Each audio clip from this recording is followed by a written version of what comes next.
Saturday, April 15. I'm out here at the, well, it's officially called the Eagle's Nest Pond here in the city of Allen. But we call it, well, the pond behind In-N-Out Burger, because In-N-Out's there. Well, you got Cane's here, and then you got Cheddar's. But mainly say In-N-Out. So that's the pond behind In-N-Out Burger. And today I got the Impromptu Fly. It's gonna be a lot of noise, probably some wind noise here, so I'm gonna try speaking up this round. And we're also simulcasting as a podcast, so I'll have to do a lot of more describing things as I fish this pond. Gear I'm using today is, it's a Orvis something, let's see, SL1, Hydros SL1. I got the Max Catch Performance Nymph rods, a 2-weight, 10 foot. And on it I have a Trout Max shooting head right here that transitions to some laser line. All right, and I call this my discount switch rod because it feels like I'm casting a switch rod, and I take advantage of it using that shooting head. It feels a little heavy and it's kind of slow, but it definitely can cast, especially with these windy conditions that we have right now. And I'm pretty much gonna work the bank and do like I did the other day at our local lake, Bethany Lakes, just right down the road as well, and just kind of pop in and out in the different bank and describe what I do. So we'll start out over here on the north side of the pond. We're facing into the wind, and I'm gonna first work this little culvert.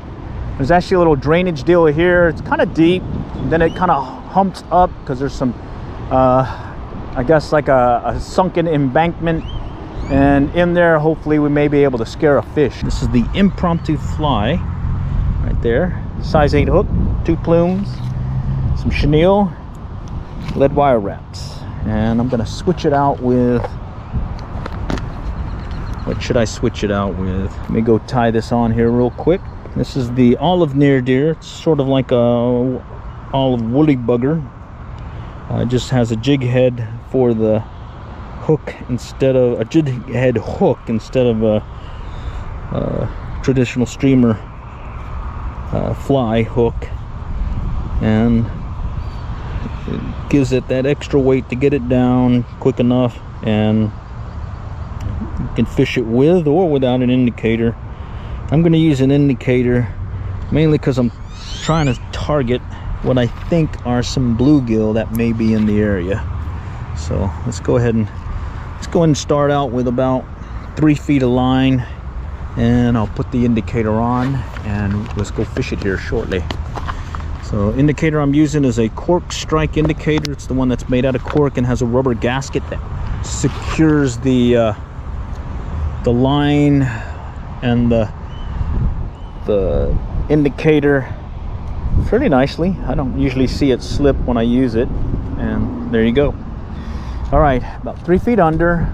Just gonna pop it out here, and I'm gonna let the wind kind of take care of the action on this one. Okay, I'm just gonna let it drift along, do a little twitch here and there, maybe see if something will take, and if not, I'm gonna pop it out further. Kind of tending to this drainage deal because I've usually gotten a fish there. There's a hit. There he goes. Yeah, he hit it. A blue gully. All right, cool. All right, he just barely hit it. Just saw the little tagging, shaking of the indicator, and then he took it under. So, and so I set the hook. Let me grab him real quick, show you what he got. And this is one of the smaller ones here. There's actually some pretty good sized ones that I've seen here over the years. All right, normally I'll come out here at first light instead of, oh, there's a hit. Yeah, oh, you hit it again. Something seems to be lurking in this one corner here. There's a hit. Oh, he hit it again. All right, suspecting it's those bluegill. All right, and if you can't see what I'm seeing as indication of strike, those last 2 strikes was a definite taking the indicator under, so nothing subtle about it. They just hit it hard. I just missed it. User error at that point. Okay, just kind of toss it back out again, let it do its thing. let it sink and see what happens. I'll try talking louder. There is some wind, and the wind cover on the mic on this isn't as good as the one that I had before. So I'm hoping that maybe you can at least hear one. Oh, there's the hit. There he goes, right there. That one was a strike. Didn't take it quite under, just shook it. And then I set the hook. And there he is. Another blue golly, about the size of my palm. So let me go bring it up here real quick. Right there. He's got a little shoulder on him there. Look at this guy. Yeah. Oh yeah. There you go. Yeah, a little brugale. Bruiser. Bluegill. Brugale. All right. Let's go. Let's go work the bank. The south end of the pond is a lot more shallower. And you'll tend to see a few bass or two kind of drifting through the shallows, kind of doing their thing. And we might be able to get that opportunity to do it again here, but we got to work our way over there. And might as well fish on our way to where we're going. Sort of like when I go kayak fishing. I'll go kayak fishing, targeting a specific spot. There's a hit. There we go. Oh, he hit it. There he goes. This one actually feels good. It's running on the line. Oh, it's a bass. Bass went for it. Nice. It's going for the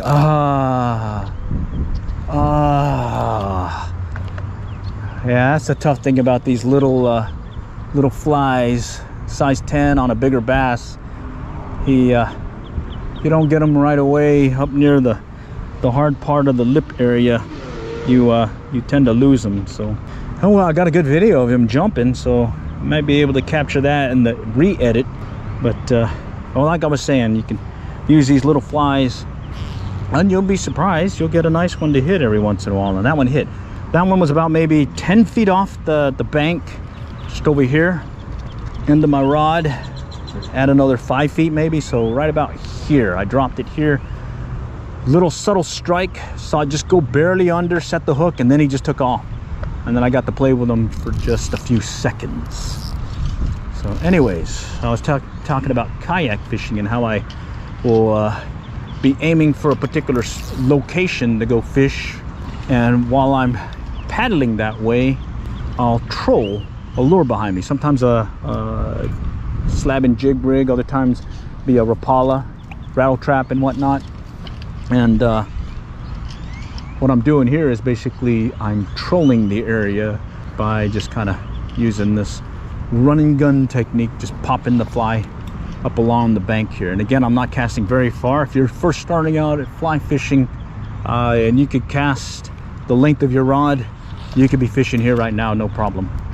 I am using a strike indicator. Some folks prefer not to use the indicator. In some situations you don't need them, other cases you do. In this case, I want to use my indicator because I'm specifically fishing where I'm kind of dropping the fly. I want it to sit in that location for a few, give it time for that fish to get interested in it and strike.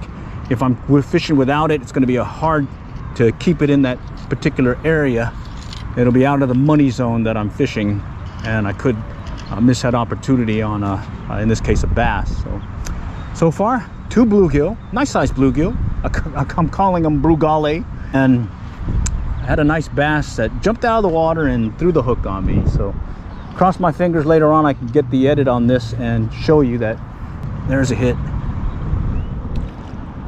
Okay, that's another bass. Okay, we got multiple jumps on him, and like last time I lost him because he threw the hook on me, and this time I think I got him quick enough that I won't lose him.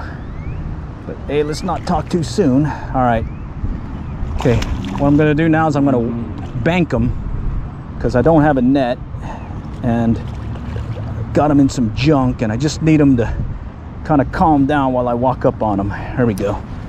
Okay, nice. All right, well, here we go. He's definitely bigger than those ones I was catching at Bethany Lakes. All right, pond at In-N-Out Burger. Here we go. I was telling you about how the hook can get thrown on you if you don't get them immediately in this hard part and you get them deeper, or you just barely get them, they throw the hook on you. The other case is, since I'm using really light pound test and light line, you get a hooker, you get the bass deeper in the hook set, like down in the mouth, the rough part of the lips of his lips or whatever, rub onto your line, and next thing you know, you've lost them. So, well, in this case I didn't lose them, but let's throw them back. Get bigger. I guess some folks that are new to switch rods and spey casting, when I'm talking about that Trout Max shooting head, so right here is, it's called the running line or shooting line. This is the laser line that I'm using, OPST laser line, about 30-pound test I think it is. And on the end of it is a loop right here. I got a loop-to-loop connection to what's called a shooting head or Skagit head. This is the real Trout Max's version. I also use the OPST Commando head, and it's maybe about 13 feet long. You can see it's very, very thick. This is really thick, and then it starts tapering off to a thinner section right here. It's still pretty thick, more like the heavier part of a weight forward line in this case. And then I've got a floating tip that I've added. Okay, it's about maybe 2 foot, and this is one that I made. And then I've got a nail knot secured to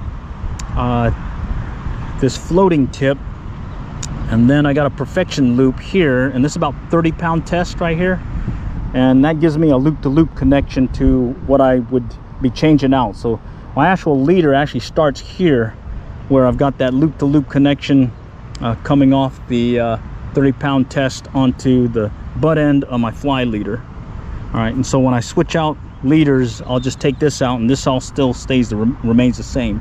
And that heavy weight, I think this is a 200 grain. Yeah, I think it's 200 grain. Is enough for you to basically get a lot of easy casting, I guess, or ease of casting, especially when your back cast is clobbered. So in this case, I'll just show you real quick. To say I can't cast behind me, I'm just going to lay the line on the ground here, and all I'm going to do is just basically a simple roll cast and pop it out there. And there you go. There it is. I'm casting further than what I did to catch those 2 bass. All right, and for now though, I'm just gonna get me about 10 foot of line out right here, and I'm gonna continue working the pond here, and maybe we might scare up another bass. So let's try it again. So nothing so far. They pop it further out now. Okay, so earlier I was fishing about maybe 10 foot off the bank, 6 to 10 feet past that greenery that you see out here on this bank here. Had hits further on the little cove area up there near the drainage deal or culvert, and then I got a bluegill close to there, 2 bluegill.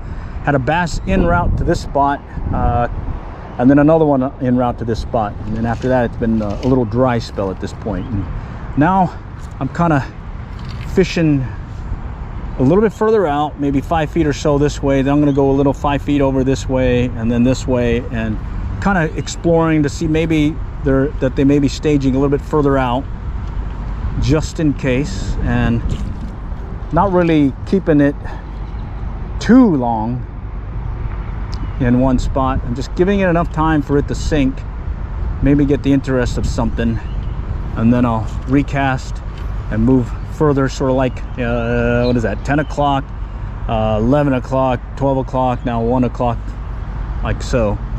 I won't really fish way out there yet. Like I said, if I was gonna fish here all day, I would start out one round around closer in, and then the next round further out, definitely casting further out if need be. There's the hit. Oh man, I missed him. Okay, all right, that's maybe 20 feet out. Little light strike as I was kind of jigging it back in or twitching it back in. Took it under, but I was too slow. You may ask what cast I'm using. I don't know what cast it is.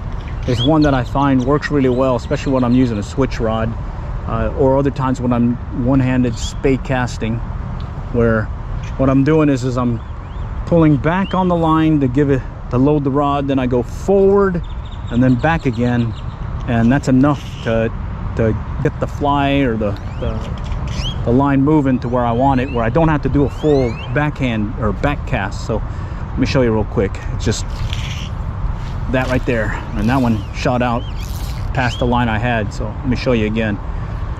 And I don't know what cast it is. It's just that movement. There, I did it again.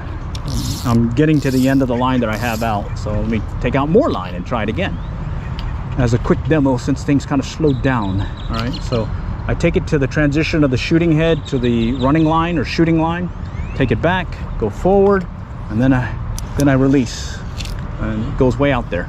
And formerly this is called the Eagle's Nest Pond. I don't see the sign anymore. There was a sign over there that would announce, or that would describe the area, that included the name of the place. But easy as In-N-Out Burger. So hey, if you get hungry, you got a lot of choices here. You can go to In-N-Out Burger, you can go to Cane's, Raising Cane's. Even if you want to do a little sit down, you go over there at Cheddar's, and then further down you got El Pollo Loco, you got Whataburger, you got McDonald's, you got Chick-fil-A. So yeah, it'd be a good excuse to get some of that fast food if the bite slows. There's a hit. If the bite slows down on you. All right, little blue gale. Not as big as the ones we caught earlier, but hey, he's there. And again, to describe what I'm doing, just walking the bank, stepping lightly, and just dropping my fly along the bank, about maybe anywhere between 6 to 10 feet out, sometimes 20 if I see something. And so far I've caught some fish that way. All right, and it is a good indication that if you do want to get into fly fishing, it's sort of to attest that you don't need a fly cast long distance to get started fly fishing. In this case, I'm pretty much fishing the length of my rod, and yeah, the length of my rod. So rod's 10 feet, add another 10 feet to the line. That's what I'm really fishing right now. And then for those that aren't able to stay the whole live stream, what I tend to do is after I finish a live stream, get it downloaded, I'll edit the video so that you can see a version of this live stream without all the slowness in the action. So hey, heads up, and it usually takes me a day or two to get that posted. And all I'm doing is, it's the same thing I'm videotaping here, just I'll either speed up or edit out the slow sections and get you to the point where I'm catching a fish, or at least some action, or I'm describing something that may be of a useful suggestion for those that want to try doing something similar in their area. All right, so yeah, if you can't stay the whole live stream, do check back. In fact, there's some previous ones I've already got posted that you could take a look at. That was a light strike, very light strike. Holy cow, he took it. I saw it bobble and I wasn't sure that he was in there, and then I was like, okay, like I was saying earlier, when in doubt, set the hook. And I was in doubt and I set the hook and got this guy. All right, fun stuff. Living the dream, yeah. All right, let's just kind of walk along slowly. I'm not stepping hard, just basically just stepping lightly, footstep, and oh, there's a hit right there. Holy cow. Well, that was just a pure accident. I just let it sit. Now he's running on me. Oh, we got a jumper. That's two now. Well, I'm gonna edit that one to make it look like I meant to do it. No, I'll edit it and you'll see the whole mistake and everything. So what was the mistake there? Oh, I would say I let him run. I should have just kept pressure on the line and immediately brought him into shore. I let him run, and I think it was more of a surprise. I thought I had caught a bluegill. So I guess lesson learned. You may think it's a bluegill, but go ahead and fight him as if he were a lunker bass, because you never know, it may be. Oh, I have had it though, where I caught a bluegill and a big bass came up and swallowed the bluegill. Yeah. Oh man, look at that. All right, just describe what just happened. There's a truck with a forklift in it, and the forklift just fell out of the truck. And there's the forklift over there, and there's the truck's going on. I think he's gonna pull over. But yeah, now there's a forklift in the middle of the road, or at least on the side of the road. I think it's in the median. I don't know. All right, well, that's non-fishing related, so let's just keep going. Oh, the pain. Okay, so I cast, I let the indicator sit. I saw the movement of the indicator going, something pulling it, and when I went to set the hook, I didn't feel the fish on the end. I think I was a little sidetracked. I should have been paying more attention. There's a hit. There we go. There, I saw that one. Oh, he's taking it now. Oh, all right. Let's just bring him in. Let's see if we don't make the same mistake twice. All right, I'm finding him on the reel. Oh, he's taking out line. All right. Oh, he's taking out line. All right. Okay. Let's just walk him to the bank here. I'm gonna try banking him. He's not that big.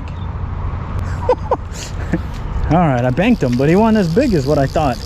Sure did act big. Okay, let's grab him. All right, and again, that's what I was saying, is all I'm doing is walking the bank, casting less than the length of my rod, or the length of my rod, and working the indicator and this Olive Near Deere right here and catching him. And what I notice, when I get them on the lip like this, I tend to bring them in. Usually when it's further in, I either break off or they throw the hook on me because it didn't get past this lip area. All right, so all right, little excitement here so far, huh? We got a little action on bluegill, got a little action on some bass, caught a bass, several bass, or caught bass, lost bass, and then we had a little mishap over here to the right. It looks like there's a guy now driving the forklift off the side of the road to get it out of the way, so good news there. All right, looks like the forklift is still working. I've been just dropping it like this, and they've been hitting it, not really giving it much action at all, letting the fly do its thing. That one that I missed before this one that I caught, I let sit for a while, and I thought I actually was snagged or clobbered in the weeds and whatnot. There is a weed line, and I think what's happening is I'm casting just past that weed line and getting it to where they're coming out of the greenery and shooting out to take the fly. I can definitely see it with my polarized glasses. It's running parallel to the bank. Looks like that hydrilla-like stuff, kind of grassy looking thing. And I think what's happening is they're lurking on the edge of it, and I'm getting my fly right there where they get enough interest and they'll strike it. All right, so that's the other thing is with this indicator, I'm able to let it sit, versus if I didn't have the indicator, I'd be having a hard time trying to keep it in that money zone, and I'd be having to retrieve it. But instead, I can just let it sit, watching for any strikes. Okay. Oh, there's a hit. God dang, that one hit. That one, I got lucky. I lifted up and he hit it. Okay, and it's a bluegill. All right. Okay, yeah. So you ought to try it. Big takeaway that I've learned fishing like this is match your strike indicator to the size of your fly.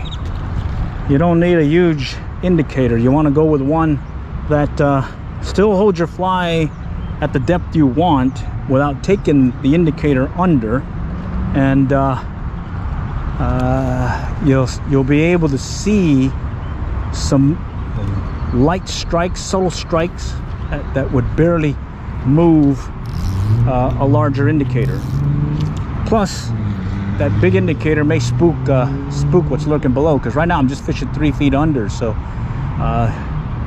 hey, big huge thing dropping on my spot, I may tend to wonder what that is and run off. Okay, so we started over there, just straight ahead over here, and worked our way all the way around. So what I'm going to do is I'm just going to work my way around, get to that spot, and then we'll have to call it quits. So we got a few minutes left in the live stream. Again, if you missed the live stream or want to check out the podcast, check it out. I will get an edited video that gets all the slow sections out and get you to the action areas. There's a hit. There we go. Another bass. Barely took it under. Barely took it under. Subtle strike. He struck, and I saw the fly, or correction, I saw the indicator go just barely under. And again, I'm using basically it's either the 1/4 inch or 1/2 inch size cork strike indicator right there. Let me show you real quick. Okay, and if you have any questions, put them in the comments. I read them. On the chat during the live stream, I tend not to because I'm fishing, but I do take a look at them later. So do comment and chat as you wish. Let's just cast out this way and see. All right. Oh, there's a hit. Jeez, that one is again a luck hit. I wasn't watching. I was just getting ready to move on to another spot, and someone took it under. In this case, it was a little bluegill. Oh, he took it deep. All right, bear with me. I gotta grab the old forceps. Get the forceps out. Let me get this guy cleared, and then oh, dropped him. And then we'll close out the live stream as I work the last section of the pond. At least what we're gonna do for this round. All right.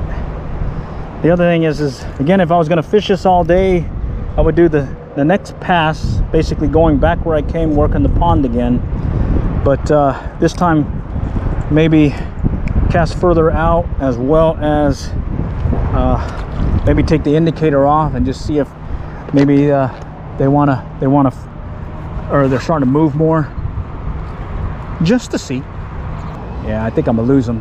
Here goes. Yep, there he goes. All right, bummer. Let's see the damage. Got my indicator still. I got my tippet, and it broke. Yeah, it broke at the fly. Okay, well, at least I had some good knots. All right, well, we're gonna go ahead and call it quits then. Hope y'all had fun. I did.